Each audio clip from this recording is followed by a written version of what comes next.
Hello साथियों, 91.2 megahertz पे आप सुन रहे हैं हेलो हल्द्वानी, बदलते शहर की धड़कन। और आज हम लोगों के साथ में समाज कार्य विभाग से फिर दो सदस्य आए हुए हैं।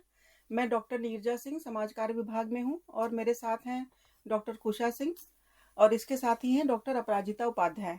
हम लोग आज एक तरह से समाज कार्य में उसकी विशेषता क्या है, उसका महत्व क्या है, उसका स्कोप क्या है और इसके साथ साथ में समाज कार्य की समाज में क्या ज़रूरत है और इसके साथ साथ में समाज कार्य में जो भी राज्य स्तर पर या फिर राष्ट्रीय स्तर पर या अंतर्राष्ट्रीय स्तर पर जो भी ऐसे एसोसिएशंस हैं जो समाज कार्य के उत्थान के लिए काम करते हैं, उनके विषय में भी चर्चा करेंगे।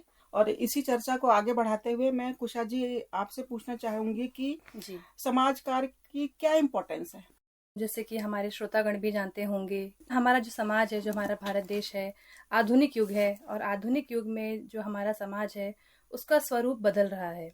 और बदलते हुए जो हमारा ये जो हमारा स्वरूप है, जो हमारा समाज में जो चल रहा है, इसमें हम ये देखते हैं कि अलग अलग तरह की विभिन्न रीतियाँ, कुरीतियाँ, अलग अलग चीज़ होती रहती हैं। और हमें एज अ सोसाइटी, एक समाज के नज़र से देखा जाए तो क्योंकि इतनी जल्दी बदल रहा है, रैपिड बदलाव जो आ रहे हैं, रूरल अर्बन बदलाव आ रहे हैं, लोगों में बदलाव आ रहे हैं, हमारी शिक्षा पद्धति में बदलाव आ रहे हैं, इंटरनेट में बदलाव आ रहा है।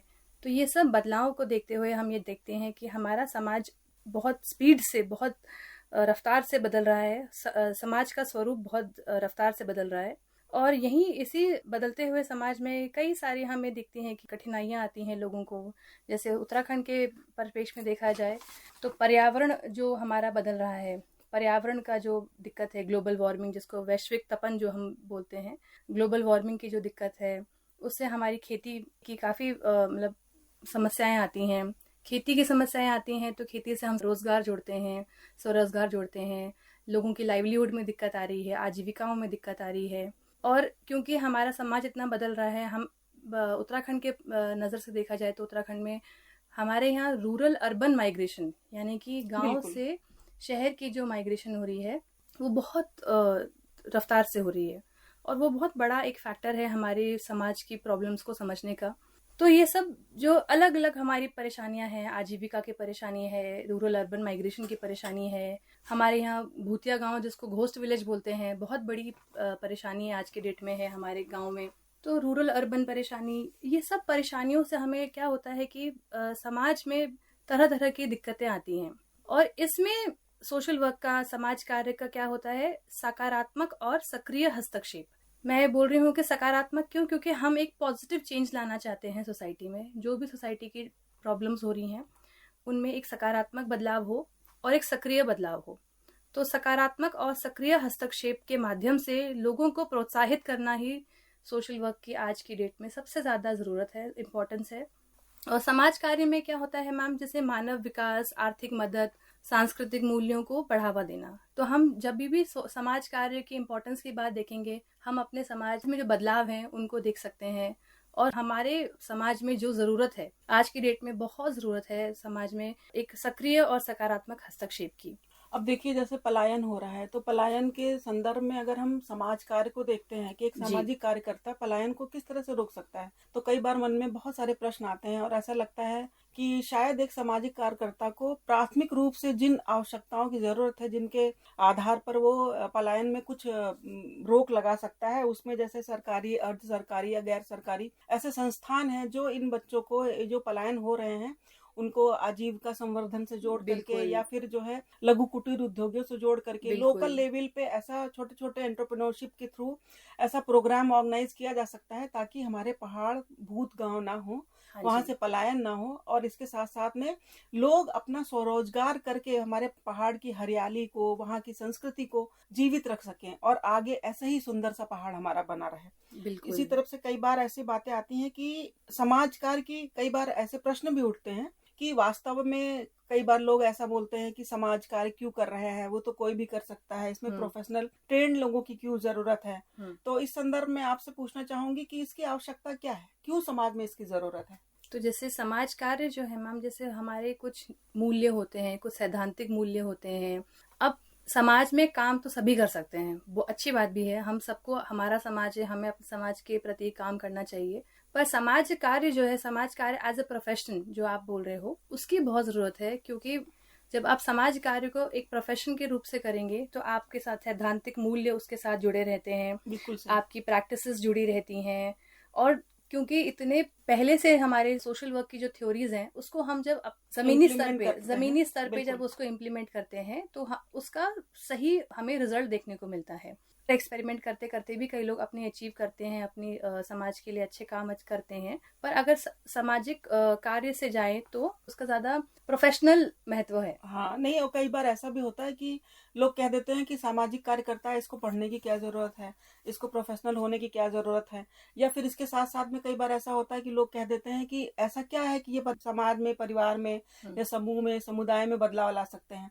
लेकिन इस संदर्भ में ये भी बहुत आवश्यक है कि समाज कार्य का जितना भी पाठ्यक्रम है वो एक तरह से शोध आधारित है। और बिल्कुल। जितना सामाजिक कार्यकर्ता क्षेत्र में काम करता है, लोगों के साथ मिलता है, तो जो ये किताबी ज्ञान है उसको समाज में अप्लाई करके लोगों की समस्याओं के निदान में एक सहायक की भूमिका निभाता है। तो जी इस संदर्भ में ये सारी चीजें एक सामाजिक कार्यकर्ता के लिए समझना तो आसान है, लेकिन जब कई बार हम आम जनमानस की बात करते हैं तो वो ऐसे कहने लगते हैं कि सामाजिक कार्यकर्ता को इतना पढ़ने लिखने की जरूरत नहीं, वो तो समाज में रह करके कभी भी काम कर सकता है। लेकिन उसके निदान में और सामाजिक कार्यकर्ता की समस्याओं के निदान में बहुत फर्क होता है, क्योंकि वो साइंटिफिक इन्वेस्टिगेशन करता है, हाँ जी वो सामाजिक अनुसंधान की पद्धतियों का प्रयोग करते हुए आगे बढ़ता है। जी। तो इसलिए ये सारी बातें चर्चा का विषय जरूर होनी जरूर चाहिए। जरूर। बिल्कुल। इनफैक्ट मैं इसमें एक चीज़ जोड़ना चाहूँगी, जो एनजीओ में लंबे समय से काम कर रहे हैं तो उनको हम एक प्रैक्टिशनर्स के रूप में जानते हैं, अभ्यासकर्ता के रूप में जानते हैं। और जब समाज कार्य की बात करते हैं, जो समाज कार्य करता है, हम उसी को कहेंगे जो डिग्री होल्डर हो, जो एमएसडब्ल्यू की डिग्री को लिया हुआ हो। तो इसमें ये छोटा सा एक अंतर होता है कि अभ्यासकर्ता और समाज कार्यकर्ता में डिग्री का अंतर होता है। जो अभ्यास करता है उसने फील्ड पे काम जरूर किया है, लंबे समय से किया है, लेकिन जो समाज कार्य करता है वो डिग्री होल्डर होने के कारण वो जब भी फील्ड पे काम करने के लिए उतरता है तो समाज कार्य के एथिक्स, समाज कार्य के वैल्यूज, समाज कार्य के प्रिंसिपल्स, उसके टूल्स और टेक्निक्स, उसके स्किल्स के तहत काम करता है। और उस वजह से समाज कार्यकर्ता के कार्यप्रणाली में और एक प्रैक्टिशनर्स के कार्यप्रणाली में बहुत अच्छे तरह से अंतर बिल्कुल दिखने सही। को मिलता है। नहीं, और दूसरा ये भी है कि सोशल वर्कर जो है, जो प्रैक्टिस्ड सोशल वर्कर है, वो अपना काम समाज कार्य की जो टेक्निक्स है उनको यूज करते हुए सबसे पहले वो प्रॉब्लम आइडेंटिफिकेशन की बात करता है। जी और इसमें भी सारी टूल्स टेक्निक्स जो यूज होती हैं वो रिसर्च की यूज होती हैं। जी और प्रॉब्लम आइडेंटिफिकेशन के बाद में वो डायग्नोसिस के पोर्शन पे आता है जी कि क्या कारण है जिनकी वजह से समस्या उत्पन्न हुई है, और जी उसके बाद में ट्रीटमेंट पे जाता है। जी तो ये सारी पद्धतियां समाज कार्य में उपलब्ध हैं। जी इसीलिए हम अपने आप को, जो आमतौर पे सामाजिक कार्य कर रहे हैं, उनसे प्रोफेशनल सोशल वर्क को डिफर कर पाते हैं। जी जी। और तो बिल्कुल। इसी श्रृंखला को आगे बढ़ाते हुए कई बार मन में यह प्रश्न आता है, या बहुत सारे ऐसे हमारे शिक्षार्थी हैं जो ये पूछते हैं कि समाज कार्य को करने के बाद में हमारा भविष्य क्या है, जी हम क्या करेंगे, आगे कैसे बढ़ेंगे। तो उस संदर्भ में अपराजिता जी कुछ मार्गदर्शन करें। इससे पहले कि मैं स्कोप पे बात करूं, इसके जो फील्ड्स हैं उस पर मैं बात करूं, उसके पहले मैं एक छोटी सी चीज बताना चाहूंगी। जैसे इमर्जिंग ऑब्जेक्टिव्स है ना, कि बढ़ता हुआ क्या क्या उद्देश्य है हमारे पास। समाज कार्य का जो उद्देश्य टेक्स्ट बुक में लिखा हुआ है, बच्चों ने भी पढ़ा होगा, बिल्कुल पढ़ा होगा। और कुछ उद्देश्य ऐसे जो अभी प्रेजेंट सिनेरियो में वो क्या हो रहे हैं, बढ़ रहे हैं, उसको भी समाज कार्य बहुत अच्छे से कवर कर रहा है, बहुत अच्छे से उसको भी पूरा करते हुए चल रहा है। जैसे कि मटेरियल सिक्योरिटी, उसके अंतर्गत आपका होता है कि जैसे एक व्यक्ति की बेसिक नीड को समाज कार्य के द्वारा बहुत आसानी से फुलफिल की जा सकती है। जिसके तहत जैसे कि उसको आर्थिक रूप से जब हम सक्षम की बात करते हैं, जिसको कि एक नया एक शाखा दिया जा रहा है, नाम लिया जा रहा है ऑक्यूपेशनल सोशल वर्क का, जिसमें कि हम व्यक्ति को इस प्रकार से सक्षम करते हैं। हमारा समाज कार्य का अवधारणा इसी पे निहित है कि एक व्यक्ति को इस प्रकार से सक्षम किया जाए कि वह अपनी सहायता स्वयं कर सके। इसी तहत हम इमोशनल सिक्योरिटी की बात करते हैं। तो इमोशनल सिक्योरिटी भावनात्मक रूप से जब कोई व्यक्ति क्या हो, असंतुलित हो, और छोटे छोटे उदाहरण से भी इसको समझा सकता है।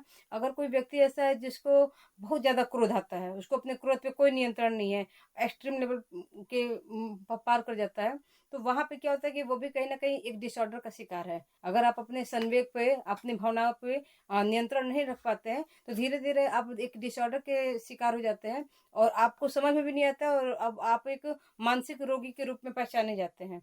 तो समाज कार्य के अंतर्गत हम इमोशनल बैलेंस की भी बात करते हैं, जिसमें कि पर्सनल और सोशल एडजस्टमेंट की बात करते हैं, और सोशल अचीवमेंट की बात करते हैं। सामाजिक उपलब्धि का अर्थ यहाँ पे ये होता है कि हम एक कलेक्टिव एफर्ट के साथ चलते हैं, जो समाज कार्य की परिभाषा में भी है कि सामूहिक उत्तरदायित्व, सामूहिक जिम्मेदारी। हाँ, हमारा अगर स्वच्छता की ही बात करें तो ये सामूहिक जिम्मेदारी है कि हम सभी को क्या करना चाहिए, स्वच्छता के प्रति प्रतिबद्ध होना चाहिए।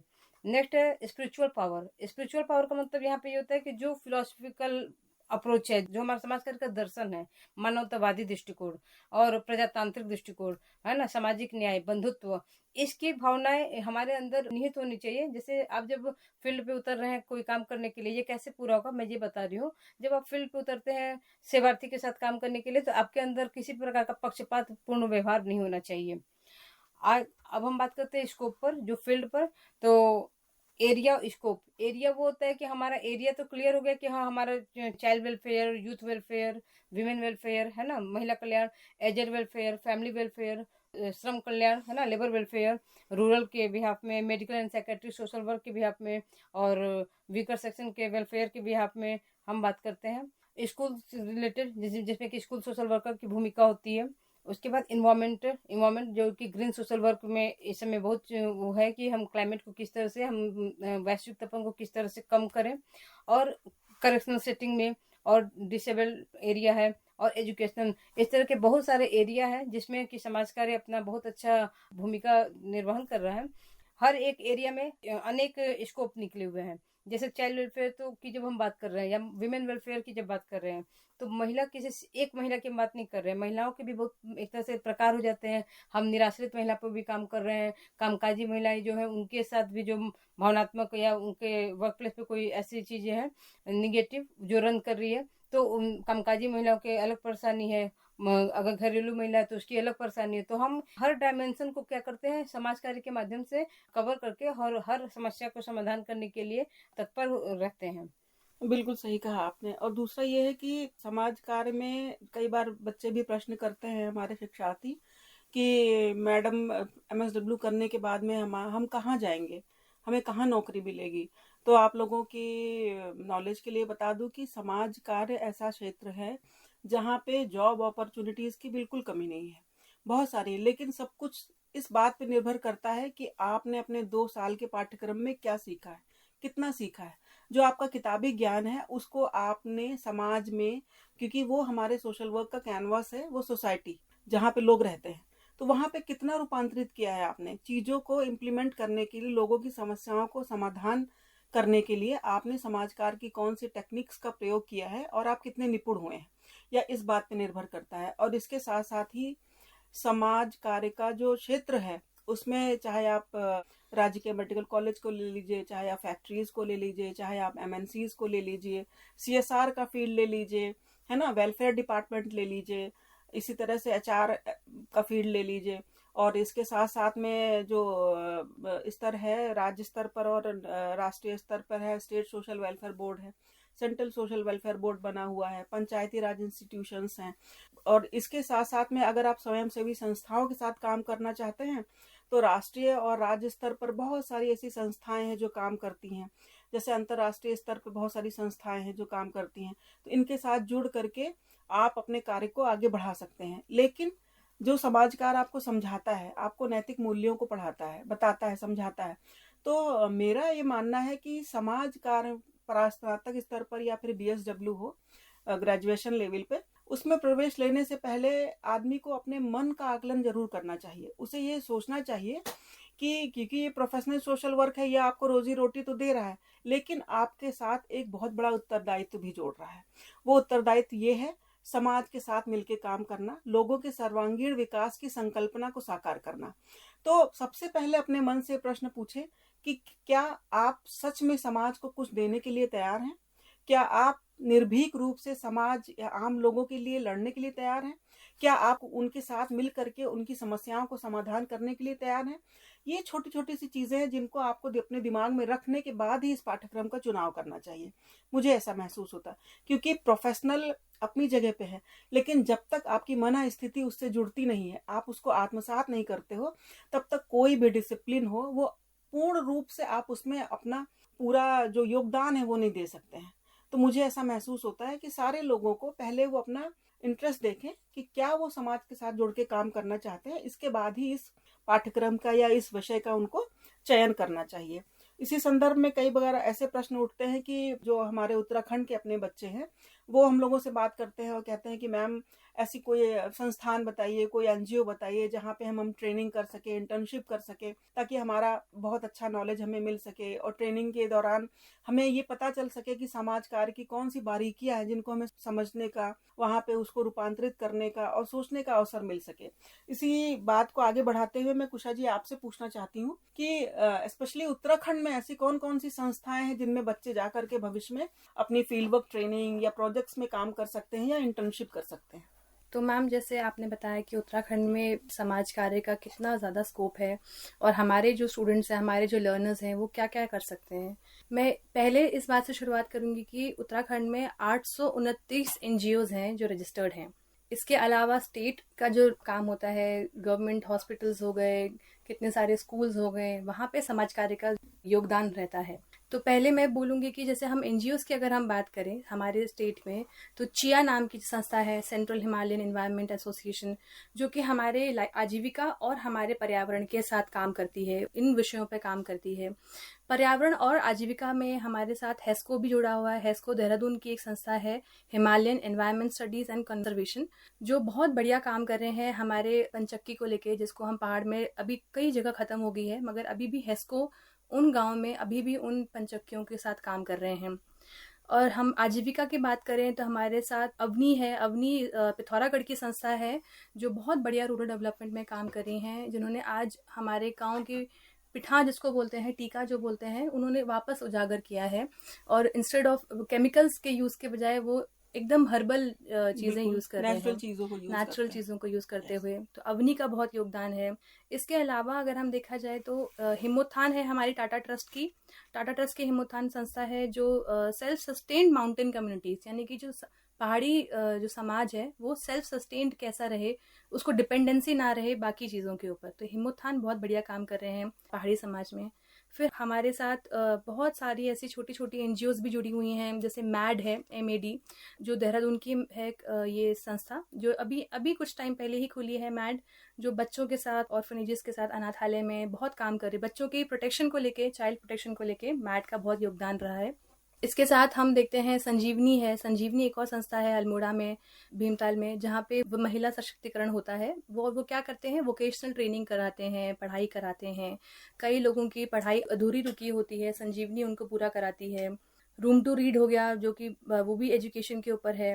तो बहुत सारी संस्थाएं हैं जो अलग अलग, जैसे महिला सशक्तिकरण बोला, बच्चों के साथ बोला, हमने बात करी, एनवायरनमेंट के साथ हमने बात करी, आजीविका के साथ हो गया। उसके साथ हम देखते हैं हंस फाउंडेशन है, जो कि हेल्थ पे काम करती है, एजुकेशन पे काम करती है, लाइवलीहुड, डिसेबिलिटी, इन सब जगहों पे हंस फाउंडेशन का हम देखते हैं हस्तक्षेप होता है। तो हमारे पहाड़ में बहुत सारी संस्थाएं हैं अच्छी अच्छी जो काम कर रही हैं। और मैं बहुत गर्व के साथ कहना चाहूँगी कि हमारे MSW के छात्रों ने भी अभी एक अल्मोड़ा में एनजीओ खोला है, सोच फाउंडेशन, जो हमें बहुत गर्व होता है कि हमारे स्टूडेंट्स ने ही एक एनजीओ खोला है जो लड़कियों की हेल्थ हाइजीन पे, मेंस्ट्रुएशन पे, मासिक धर्म के ऊपर उनका काम होता है।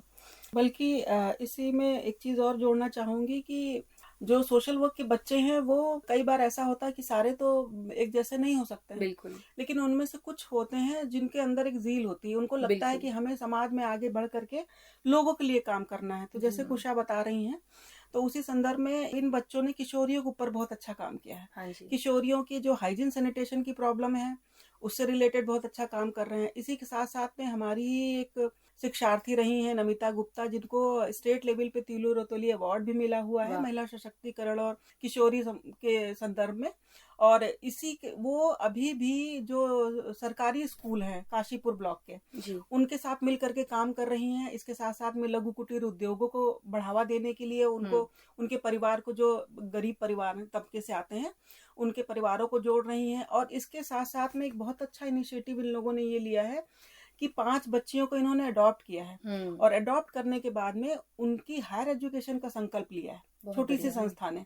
तो ये अगर हम इसको छोटे स्तर से ये ना समझे कि छोटे स्तर की है या अभी शुरू हुई है, इनका मुकाम कहाँ तक जाएगा जी। ये सोचने वाली बात है। जी बिल्कुल। क्योंकि ये तीनों बच्चियां इस समय यहाँ पे उत्तराखंड ओपन यूनिवर्सिटी में ग्रेजुएशन कर रही हैं। उनकी फीस की पूरी फंडिंग जो है वो आन चैरिटेबल ट्रस्ट कर रही है। वाह। और इसी के साथ साथ में बहुत सारे ऐसे बच्चे हैं जो बहुत अच्छे लेवल पे काम कर रहे हैं। जी। और उत्तराखंड की एक बेटी है सोनी शाह, तो उसने हमारे उत्तराखंड ओपन यूनिवर्सिटी से मास्टर्स इन सोशल वर्क किया और उसके बाद में जर्मनी में वो पीएचडी कर रही है, रेड वाह। क्रॉस सोसाइटी से जुड़ी हुई है।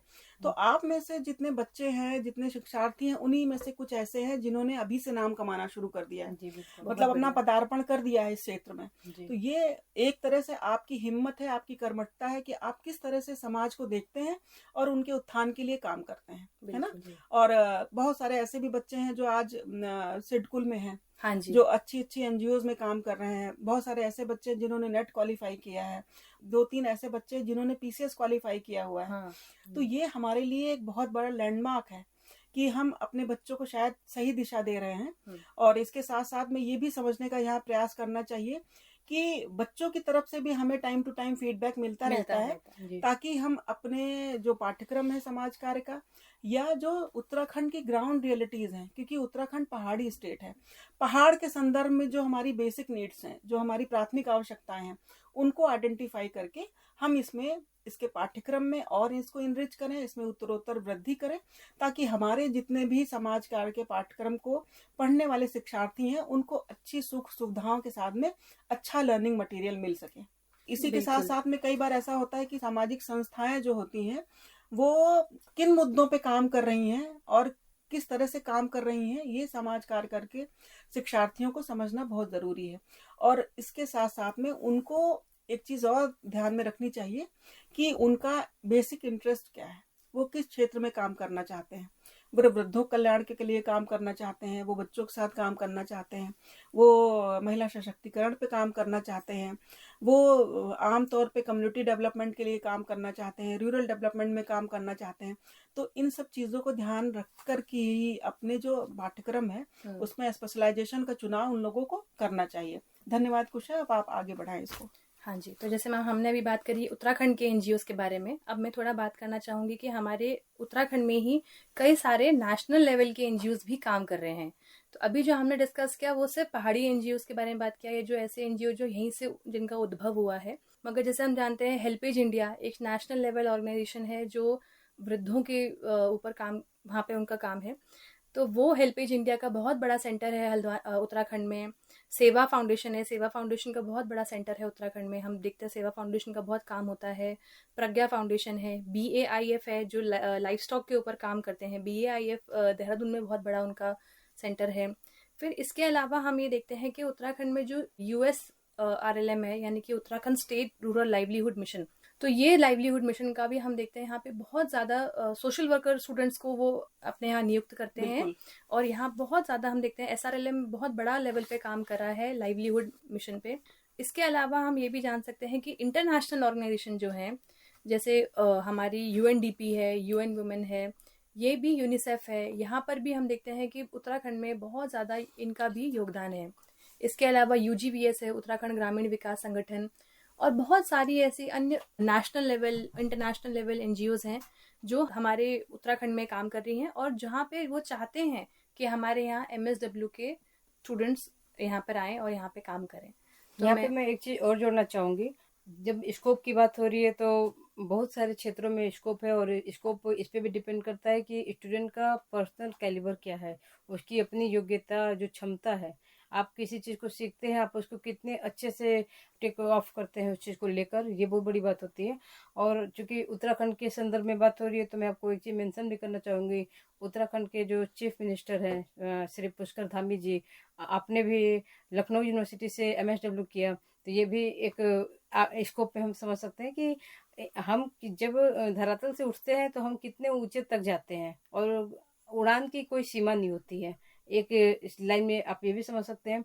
और चूंकि वो MSW के हैं इसलिए मुझे ऐसा लगता है, मैं तो यूपी से हूँ, लेकिन हाँ ये चीज़ है कि यहाँ का जो विकास है वो बहुत उस संदर्भ में हो रहा है। जैसे समाज कार्य चूंकि सर ने पढ़ा है, उस हिसाब से मैंने यहाँ पे देखा है कि जो वीकर सेक्शन है या जो ऐसी चीजें हैं जो ग्रास रूट की प्रॉब्लम्स है, उसको कैसे सॉर्ट आउट किया जा रहा है समाज कार्य के माध्यम से। बिल्कुल सही कह रही हैं। और स्पेशली जो हमारे स्टूडेंट्स हैं MSW के, उनके लिए एक और कई बार ये बात आती है कि जितने भी प्रोफेशनल बॉडीज़ हैं, चाहे वो पाठ्यक्रम हो, जैसे डॉक्टर्स हैं, इंजीनियर्स हैं या लॉयर्स हैं, इनकी सबकी अपनी एसोसिएशन होती है, बेसिकली काउंसिल होती है।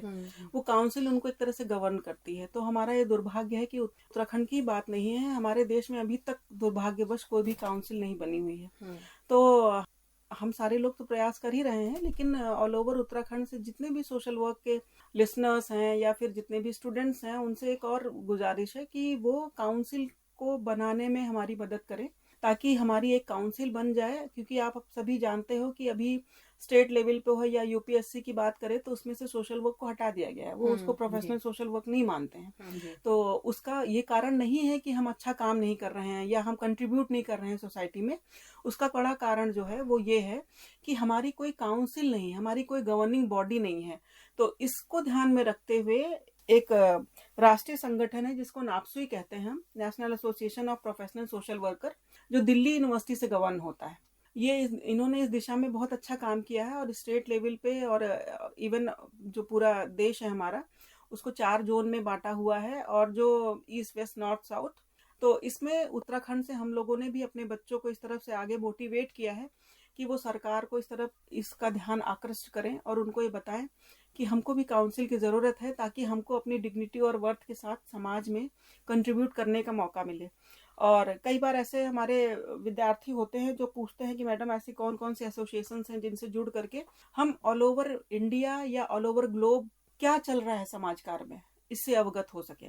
तो इस संदर्भ में नेशनल लेवल पे एक तो सबसे बड़ा प्लेटफॉर्म है जो नाप्सुई है, और इसके साथ साथ में जो all India association of professional social workers हैं, इनके साथ में 6 ऐसी स्टेट लेवल पे ऐसे एसोसिएशंस हैं जो काम कर रहे हैं, जिसमें ISPW है, जिसको Indian society for professional social work कहते हैं। इसके साथ साथ में KSPSW है, जिसको Karnataka association of professional social workers, और PSWA, that is professional social workers association.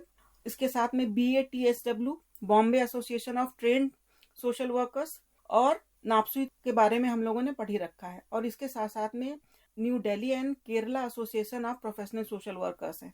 और इसके साथ में सबसे इम्पोर्टेंट जो पार्ट है that is social work news in India. तो ये सारे ऐसे प्लेटफॉर्म्स हैं जो समाज कार्य के संवर्धन के लिए काम कर रहे हैं।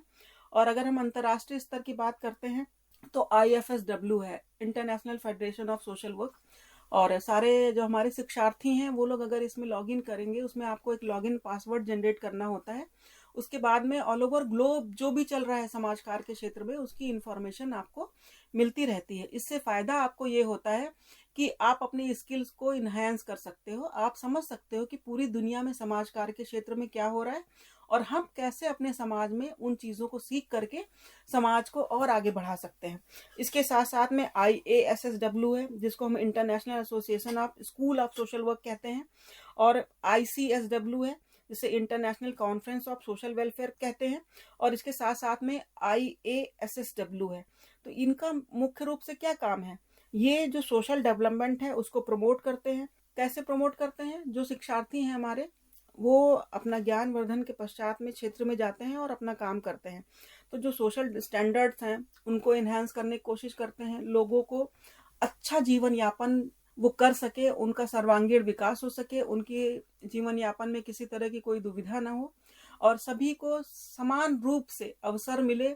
और इसके साथ साथ में ह्यूमन राइट्स का भी ध्यान रखा जाता है। तो इन सारी चीज़ों को एक ध्यान में रखते हुए जो कॉन्स्टिट्यूशन ऑफ इंडिया में दिया गया है, जो ह्यूमन राइट्स में दिया गया है, वो उन सारी चीज़ों को ध्यान में रख करके ही इस पाठ्यक्रम का निर्माण किया गया है।